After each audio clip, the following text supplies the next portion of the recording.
안녕하십니까. 안녕하세요.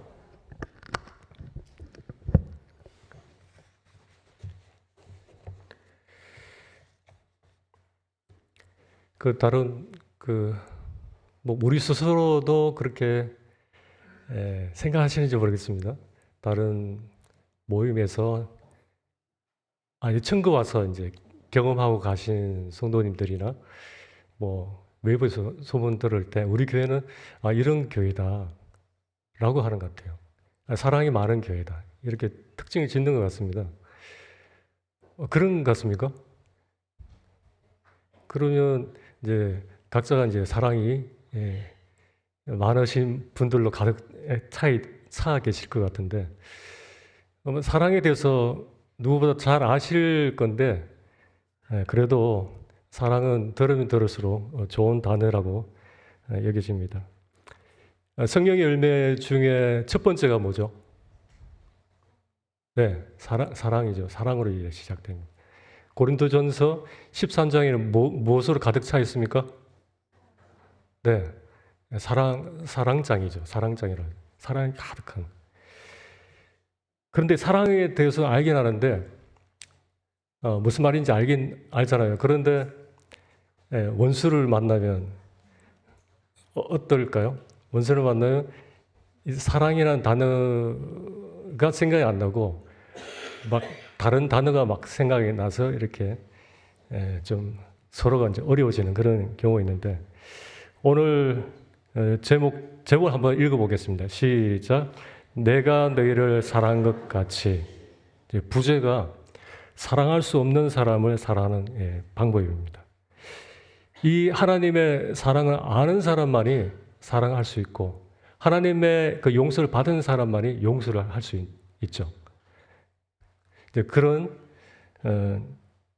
능력으로 살아가는 우리가 되었으면 좋겠습니다. 본문 말씀 사무엘상 24장 1절에서 6절,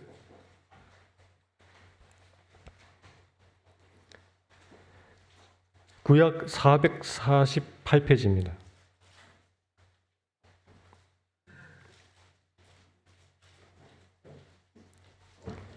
(24장) 1절에서 7절까지 448페이지 24장 1절 제가 읽고 형제자매님들 읽어주시기를 바랍니다. 사울이 블레셋 사람을 쫓다가 돌아오매 어떤 사람이 그에게 말하여 이르되 보소서 다윗이 엔게디 광야에 있더이다 하니,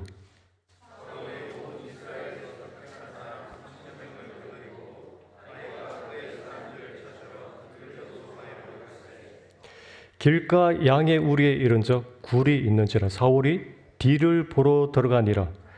다윗과 그의 사람들이 그 굴 깊은 곳에 있더니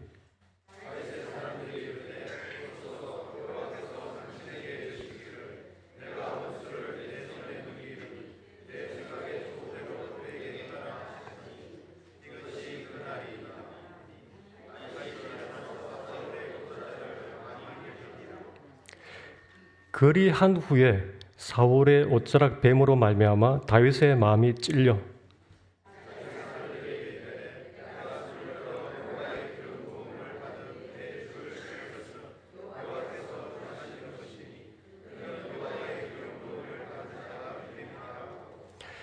다윗이 이 말로 자기 사람들을 금하여 사울을 해하지 못하게 하니라. 사울이 일어나 굴에서 나가 자기 길을 가니라. 17절, 18절도 같이 읽겠습니다. 17절, 18절 시작. 다윗에게 이르되 나는 너를 학대하되 너는 나를 선대하니 너는 나보다 의롭도다. 네가 나 선대하는 것을 오늘 나타냈나니 여호와께서 나를 네 손에 넘기셨으나 네가 나를 죽이지 아니하였도다. 네, 감사합니다. 이제 몇 주 전에 수요일 교제 때 한 가지 중요한 것을 나누지 못해서 아쉬운 부분이 있었는데요. 지난번에 수요일 날 소금에 관한 얘기를 했었습니다.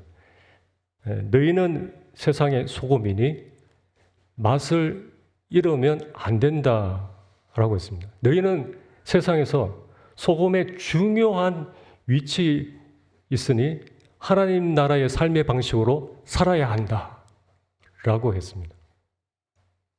그래서 산상수훈에 따라서 살아야 한다고. 이 산상수훈에서 주님께서 원수를 사랑하라, 또 박해자를 위해 기도하라고 하셨습니다. 예, 질문을 한번 드려볼까요? 혹시 내 주변에 이런 분들이 있는지 모르겠습니다. 얼굴을 마주치기도 싫고 또 생각만 하면 짜증나는 그런 원수 있으십니까? 그런 분이 만약 매일 함께 있다면 어떨까요? 그 사람을 계속 사랑하면서 살아갈 수 있을까요? 쉽지 않습니다. 쉽지 않아요. 근데 요셉을 생각해 보면 그 요셉 자기를 구덩이에 던져 죽이려고 했던 그 형들을, 그리고 노예로 자기를 팔아버린 그 형들을, 자기가 감옥에 갇혀 있을 때 그 형들을 생각하면은 용서를 할 수 있을까요? 사랑하고자 하는 마음이 있을까요? 생길까요? 그게?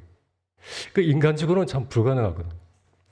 근데 이번에 제가 이 다윗의 생애를 이렇게 묵상하면서 성경의 곳곳마다 현재 우리가 살아가고 있는 곳마다 또 하나님의 이 아가페 사랑, 헤세드의 사랑, 이 하나님의 사랑이 행해지는 곳마다 놀라운 일들이 역사되는 것을 이제 발견하게 되었어요. 잠시 이제 본문 상황을 보면 아무런 잘못 없는 이 다윗이 사울에게 쫓기잖아요. 사울 왕은 추격하고 또 피해 도망다니는 이 다윗을 볼 수 있습니다. 이 다윗이 이제 10광야까지 갔어요. 도망가서 10광야까지 갔는데 10사람들의 밀고로 이제 붙잡힐 위기에 놓여 있었습니다. 근데 그때 블레셋이 갑자기 유다를 침공하니까 이 사울이 해군을 하게 되죠. 그 틈에 엔게디 골짜기로 다윗이 피하게 됩니다. 그래도 또다시 엔게디에 이 다윗이 있다는 그 소식을 듣고 사울이 곧장 정예의 용사 3,000명을 꾸려서 이 군대를 이끌고 엔게디로 사울 왕이 추격합니다. 이때 사울의 상태가 다윗을 향한 이미 시기심이 아주 강해져 있었기 때문에 너무나 그를 죽이려고 하는 그 잔인한 상태에 있었죠. 이때 이 사울 왕이 엔게디로 갔을 때 이때 급한 볼일을 보기 위해서 사울 왕이 엔게디의 한 굴 속으로 들어가는데 마침 그곳에 그 굴 속에 다윗과 그 부하들이 숨죽이면서 숨어 있었습니다. 밝은 태양빛 아래에 있다가 어두운 굴 속으로 들어가면 어떻죠? 안 보입니다. 캄캄합니다. 그런데 안에 있는 사람은 잘 보이죠. 선명하게 보이거든요. 그때 다윗에게 있어서 얼마나 좋은 기회입니까? 그래서 부하들이 말합니다. 이제 당신의 원수를 쉽게 제거할 수 있는 절호의 기회입니다. 이제 모든 역경과 이 고난을 종식하고 곧장 왕위에 오를 수 있습니다. 바로 제거하십시오. 그 말을 들은 이 다윗이 어떻게 했죠?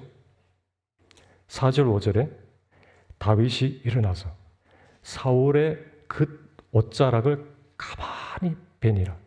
그리한 후에 사울의 옷자락 뱀으로 말미암아 다윗의 마음이 찔려라고 되어 있습니다. 이 사울의 그 옷자락을 베었다는 것은 다윗이 원하기만 했다면 이 사울을 분명히 죽일 수 있었음을 입증하는 것인데, 이 왕의 겉옷은 우리의 옷과 달라요. 이 왕의 옷은 무엇을 상징하죠? 권위를 상징하거든요. 그 옷을 살짝 잘랐는데도 이 마음에 찔림이 있었다는 거죠.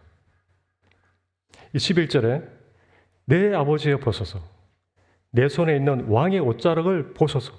내가 왕을 죽이지 아니하고 그 옷자락만 베었은즉 내 손에 악이나 죄과가 없는 줄을 오늘 아실지니이다.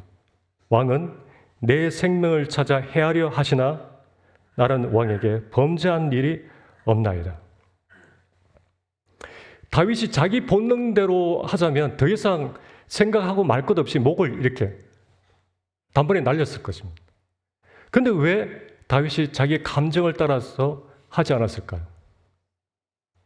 왜 다윗이 감정을 따라서 그 부하들의 합리적인 그 생각을 따라서 죽이지 않았을까요? 여기 매우 중요한 부분이 나옵니다.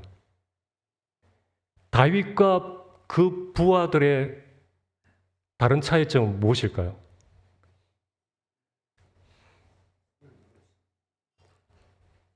이 앞에 답이 있습니다. 그 순간에도 하나님 앞에 있느냐입니다. 그 순간에도 내가 하나님 앞에 있느냐. 그 하나님 앞에 있으면 단순하게 감정을 따라서 결정할 수 없는 문제인 거예요. 그런데 하나님 앞에 살지 않으면 자기 육신대로 자기 감정대로 뭐 말하고 행동하고 막 그렇게 결정하잖아요. 그런데 하나님 앞에 살면은 모든 부분에서 신중한 거죠. 하나님께서 보시기 때문에. 이 다윗은 세상의 잣대로 그렇게 하지 않고 어떻게 해요? 하나님 나라의 원리를 따릅니다.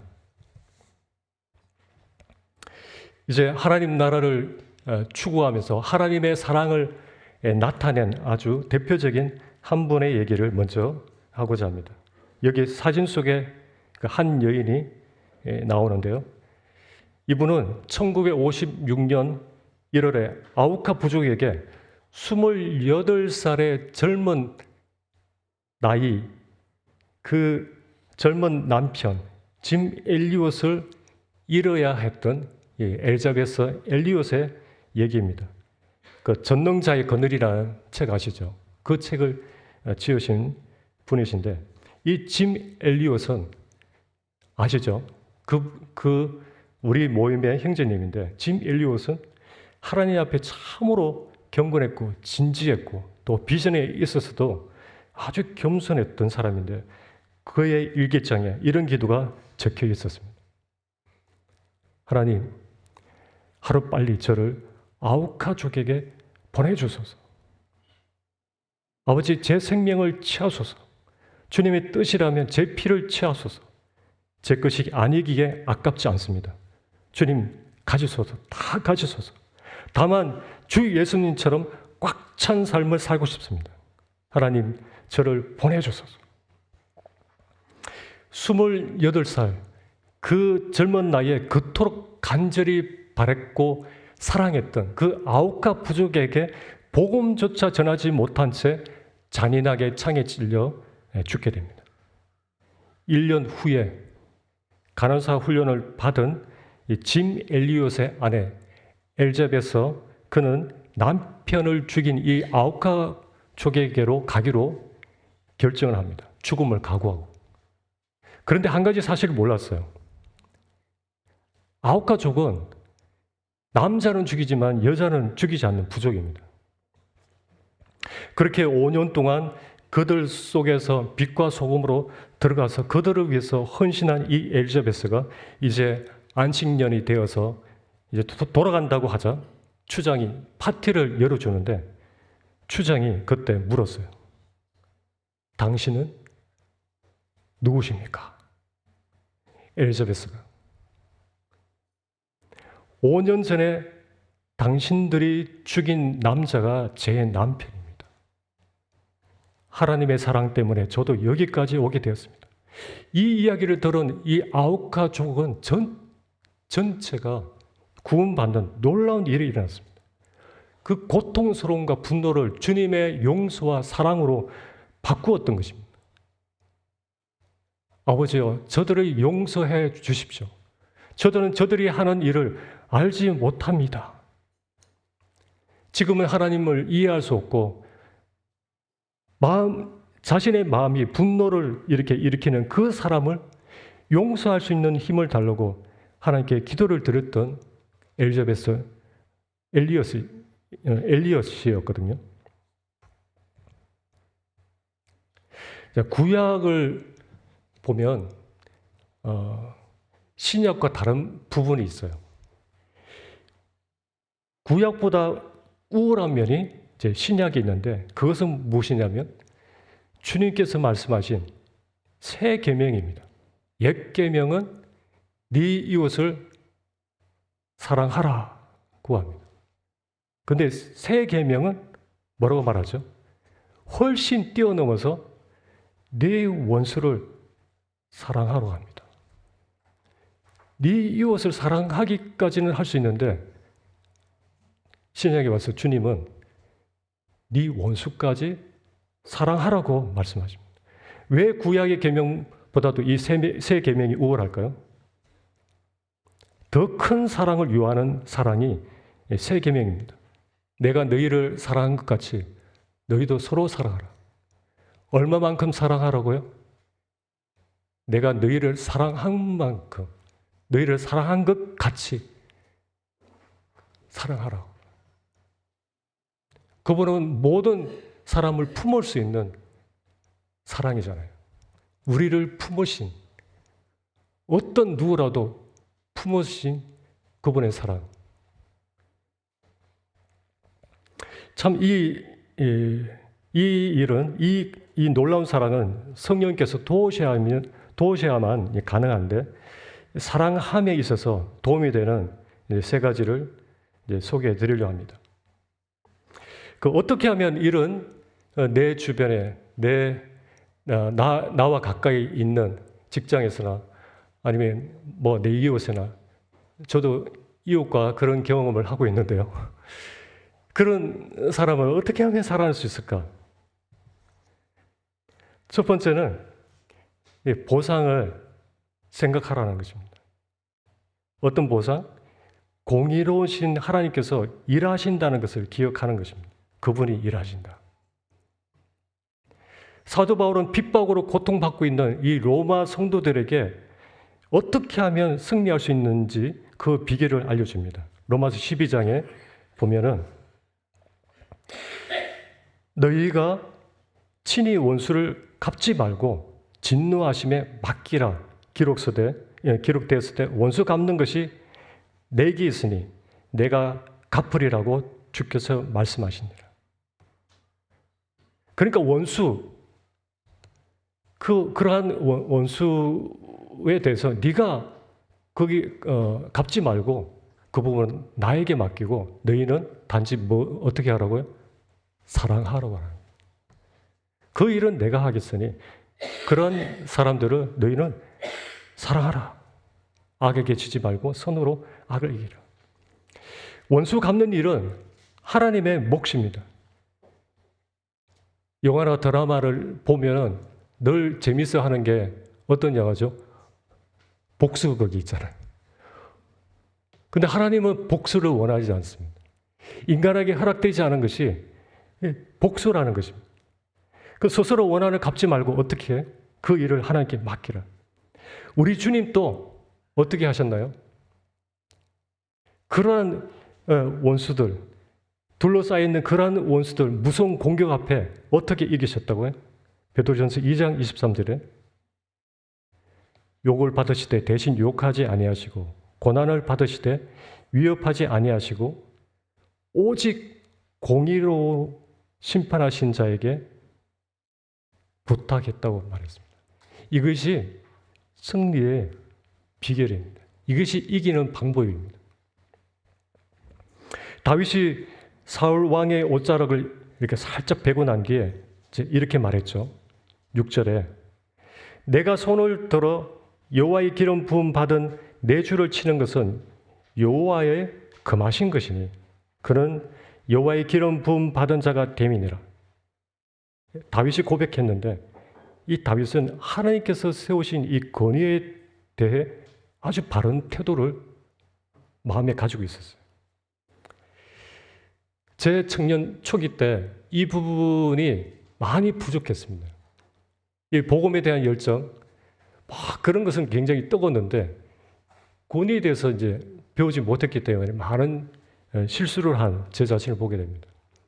제가 청년 시절 때 대명동 교회에서 이제 강북교회로 이제 개척 나간다고 할 때 함께 동참하겠다고 그 결정했을 때 그때 일인데 지금도 잊지 못하는 제일 존경하는 분 한 번씩 생각납니다. 그분을 잊을 수 없어요. 그분이 떠나는 제 손에 엽서 한 장을 지어주었습니다. 눈물이 날 정도로 너무나 감사했죠. 그 엽서에 여러 격려를 하면서 이렇게 말씀하셨어요. 준규 형제, 권위에 순종하는 것이 하나님의 은혜를 받는 최선의 지름길이야. 지금도 잊지 못해요. 근데 그 엽서가 어디 갔는지 모르겠습니다. 근데 그 대목은 제 마음에 이렇게 새겨져 있어요. 근데 수년이 지나고 난 뒤에 이제 그분께 그러지 못했습니다. 제 자신이. 지금까지 너무 미안하고 후회가 됩니다. 그래서 개인적으로 늘 조심하는 부분 중에 한 가지가 이것입니다. 권위에 대해서 수근수근거리고 쉽게 판단하는. 왜냐하면 하나님께 대한 것이기 때문에. 하나님께 대한 태도이기 때문에. 그런데 지혜 있는 사람은 어떻게 합니까? 주님께 기도하죠. 그 일을 하나님께 맡기는 것입니다. 내가 하는 일이 아니라 하나님께서 하실 거야. 이렇게 하나님께 맡기는 거죠.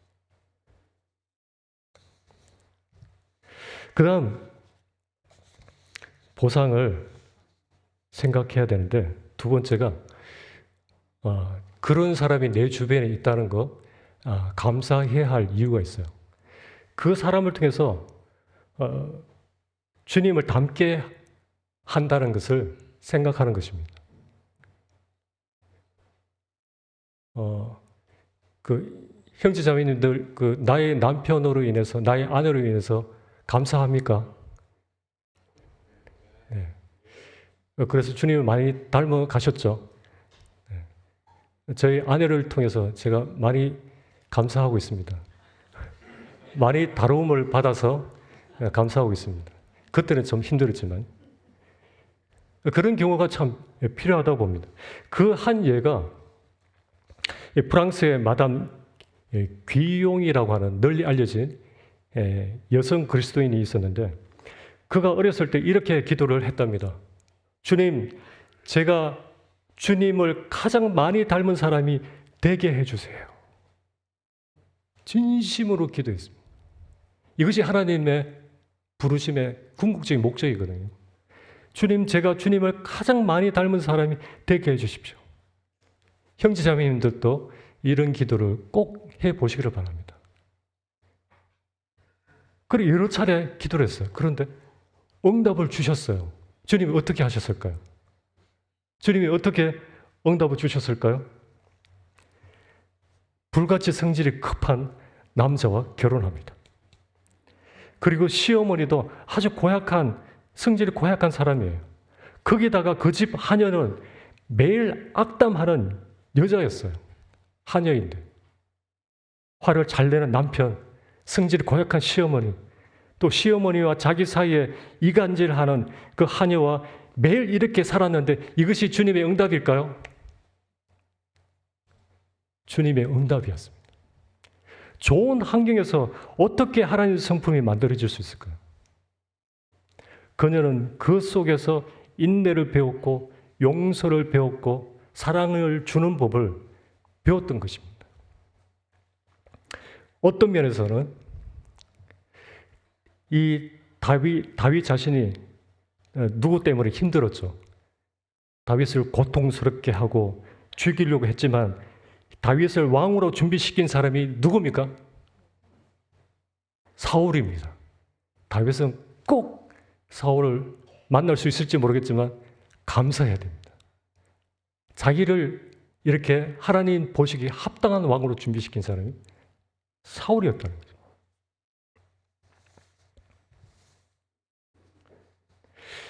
이 부분이 이제 오늘 말씀의 핵심인데 주님 때문에 사랑할 수 있습니다. 주님 때문에 사랑할 수 있습니다. 우리 스스로는 그런 힘이 없어요. 주님으로 말미암아 사랑할 수 있습니다. 원수를 사랑하는 것, 주님이 그렇게 하기를 원하시기 때문에 하는 것입니다.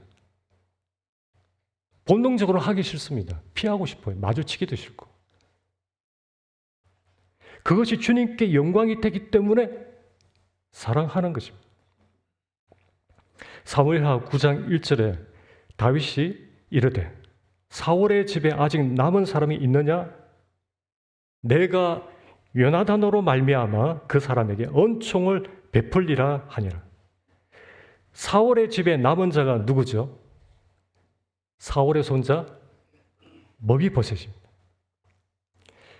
다윗은 머비보셋이 원수의 손자라고 내치겠다고 말하지 않고 어떻게 하죠?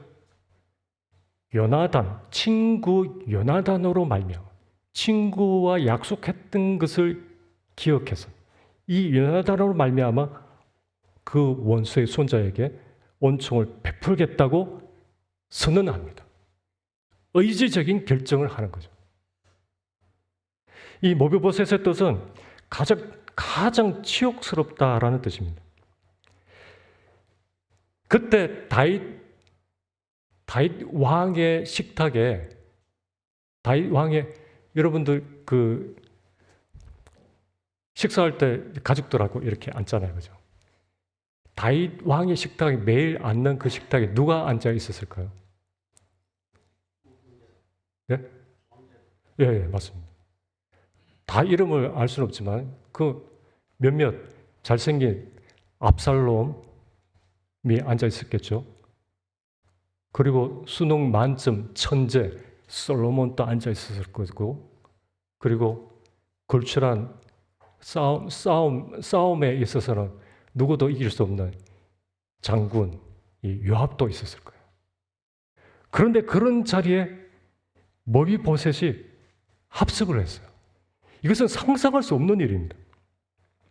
다윗을 제외하고는 나머지 사람들은 이 머비보셋이 거슬렸을지도 몰라요. 도무지 그 자리에 어울리지 않는 이 머비보셋이 단지 전적인 하나님의 은총으로 함께 있다는 거예요. 이것이 하나님의 놀라운 은혜입니다.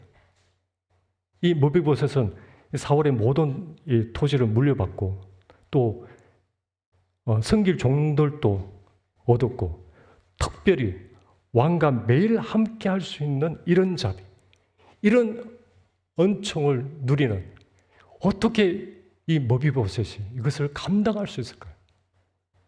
도무지 하나님과 어울릴 만한 그런 인물도 아닌데 우리가 하나님과 함께 있다는 거 생각해 보면 너무 놀라운 일이거든요.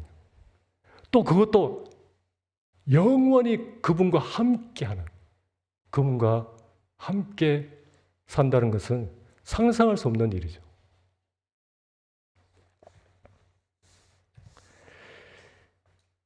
주인에게서 제 1만 달란트 탕감받은 종에 대한 이야기 하시죠. 1만 달란트 탕감받은 그 종이 100데나리온 빚진 동료의 목을 잡고 이렇게 흔드는 장면 기억나시나요?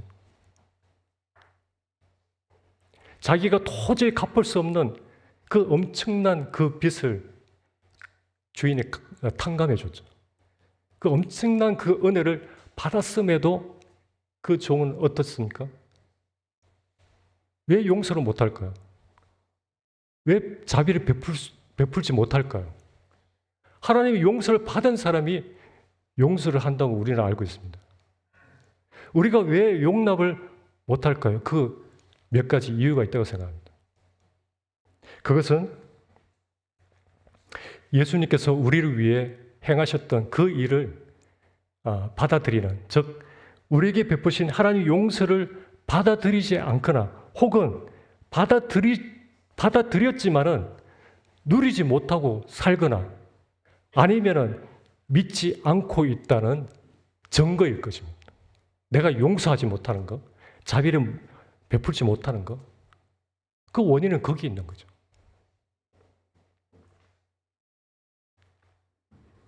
사무엘하 9장 1절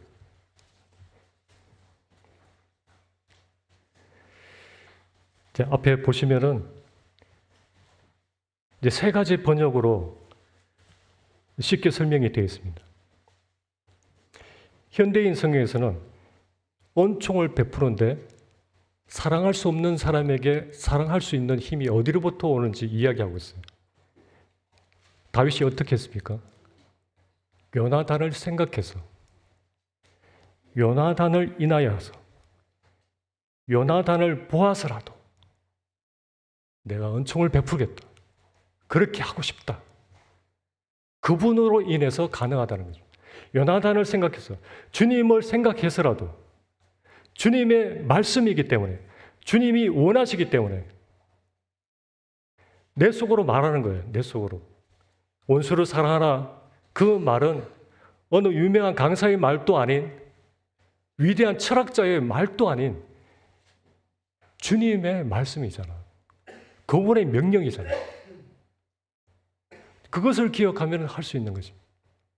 또 한 가지, 내가 그분께 어떠한 큰 사랑을 받았는가?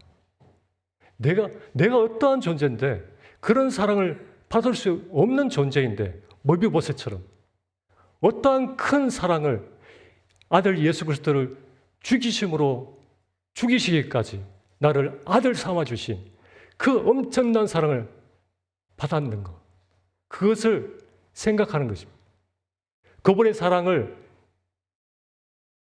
한 번 생각하고, 두 번 생각하고, 그분의 사랑을 생각하면 생각할수록 내 안에 놀라운 힘이 생기는 것을 경험하게 됩니다. 이것이 만찬 예배의 놀라운 효과이고 능력이라고 생각되어집니다.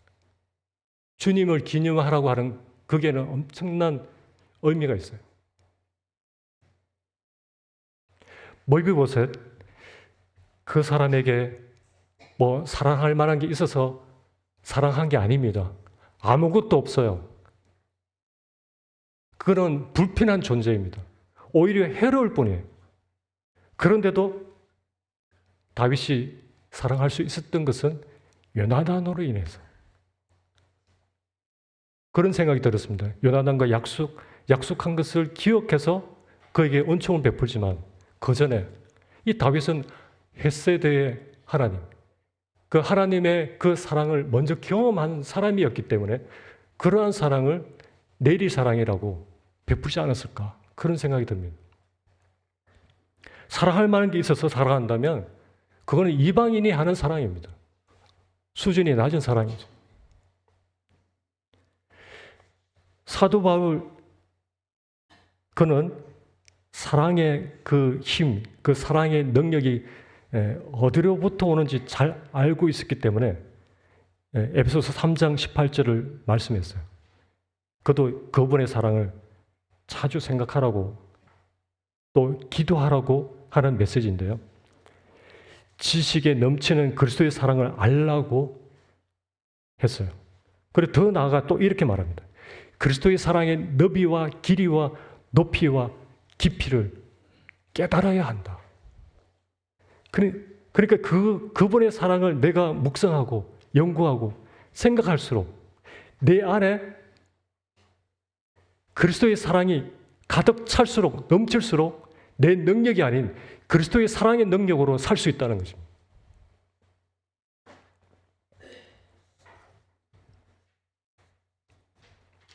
세 번째, 사랑할 수 없는 사람을 사랑할 수 있는 방법, 기도입니다. 기도의 능력이에요. 다윗이 했던 고백이죠. 나는 사랑하나 그들은 도리어 나를 대적하니 나는 기도할 뿐이라. 어떤 사람이 이러한 상담을 해왔어요. 이 사람을 사랑한다는 것이 너무너무 힘듭니다. 그냥 멀리 떨어져 있고 싶어요. 떠나고 싶어요. 어떻게 하면 좋을까요?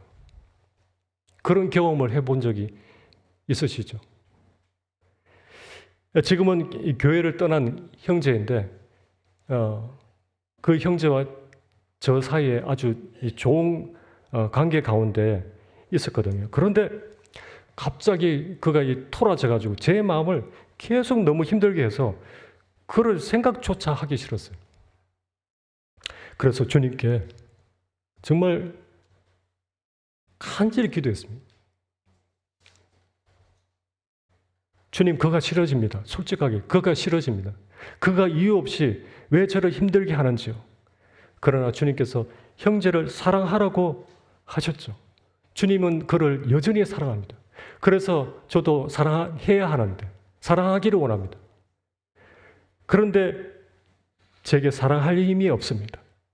그를 사랑하는 것이 주님의 뜻입니다. 주님 제게 힘을 주시면 가능합니다. 주님 저를 도와주십시오.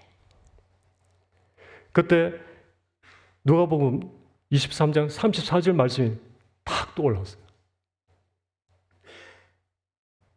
주님 자신의 그 손발을 못 박은 자들을 향해서 말씀한 거죠. 아버지, 저들을 사하여 주옵소서. 자기들이 하는 것을 알지 못하니이다. 이 말씀 딱 떠오르면서 주님이 그러한 사랑을 나타내셨네. 제 마음이 완전히 바뀌어버렸습니다.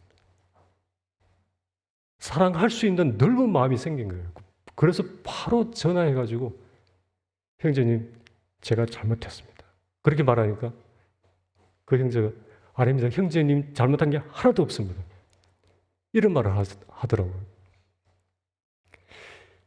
제가 이런 고백을 하기 전에는 제 마음속에 힘든 부분이 한 가지 있었는데 그것은 사람을 미워하는 것보다도 내가 하나님의 자녀로서 또 이 원수를 사랑하라고 하는 그 말씀을 아는 자로서 사랑해야 하는데 사랑할 수 없는 게 더 괴로웠습니다.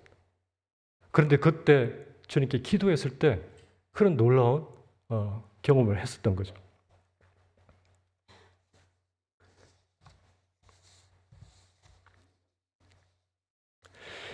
네, 초대교회 때 거의 매년마다 40%씩 이 성장을 했다는 그런 연구 결과가 나왔는데 성장의 한 가지 원인으로 그때 성도들이 이것을 행했다고 합니다. 성도들은 이 핍박자들로부터 이제 둘러싸여 있었죠. 나의 가족이 감옥에 갇히기도 하고 또 옆에 있는 성도가 사자의 먹잇감이 되기도 하고 그런 엄청난 잔인한 그냥 모욕을 당하였음에도 그럼에도 불구하고 그들은 원수를 사랑하라고 하는 그 말씀을 따라서 실천합니다.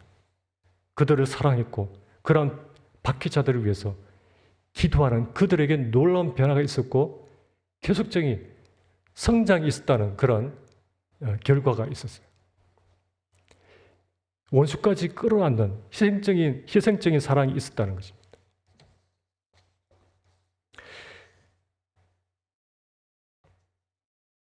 링컨의 예화를 한 가지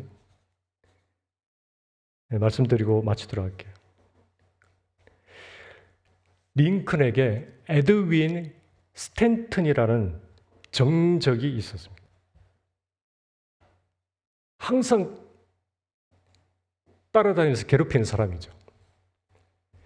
스탠튼은 그 당시에 가장 유명한 변호사였어요.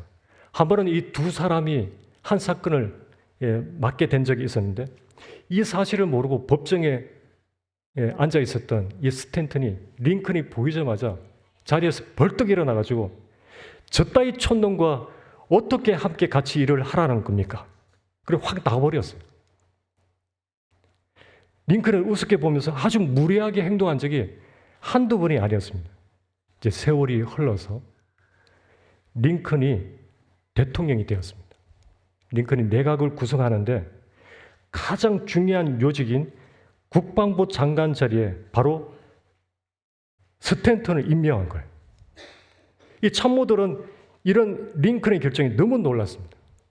왜냐하면 링컨이 대통령 당선되었을 때 스탠턴이 링컨이 대통령 된 것은 국가적인 재난이다 하면서 공격적으로 모욕을 했기 때문입니다.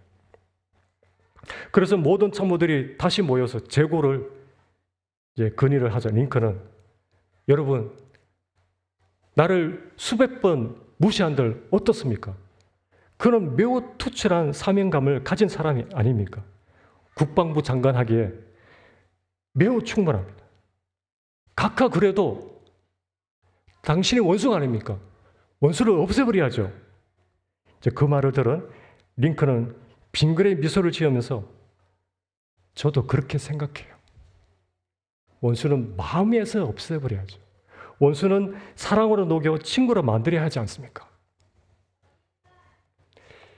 링컨이 암살자의 총에 맞아서 숨을 거두었을 때 스탠턴은 이 링컨을 확 부둥켜 안고 통곡을 하면서 이렇게 말했습니다. 여기 세계에서 가장 위대한 통치자가 누워 있습니다. 결국 링컨은 자기를 미워하는 원수까지도 용서했고 사랑했던 진정한 승리자였던 것입니다. 자, 우리가 살아가면서 미운 감정 또 서운한 감정 가질 수가 있습니다. 생각만 해도 이제 화가 나는 그런 사람이 있죠. 또 두고 보자고 그런 깊은 원한이 있는 그런 마음도 생길 수도 있잖아요. 그럴 때 주님께서 하신 이 말씀을 꼭 기억하시기 바랍니다. 우리가 실천해야 될 말씀이고 우리 이웃에게 나타내야 될 보여줘야 될 말씀이라고 여겨집니다. 같이 읽고 기도하고 마치도록 하겠습니다. 시작. 새 계명을 너에게 주노니 서로 사랑하라. 내가 너희를 사랑한 것 같이 너희도 서로 사랑하라. 너희가 서로 사랑하면 이로써 모든 사람이 너희가 내 제자인 줄 알리라. 네, 기도하겠습니다. 아버지 하나님의 그 놀라운 자비하심으로 원수된 저희를 당신의 아들 되게 해주신 것을 감사합니다. 그러기까지 자신의 아들 예수 그리스도가 십자가에 죽임을 당하셨다는 것, 그 사랑이 우리에게 잊을 수가 없고 또 그 사랑을 또 우리의 성도들과 그 사랑을 나누고 또 내 이웃에게도 나타내는 그런 삶이 이어질 수 있도록 도와주시기를 원하며 예수님 이름으로 기도드립니다.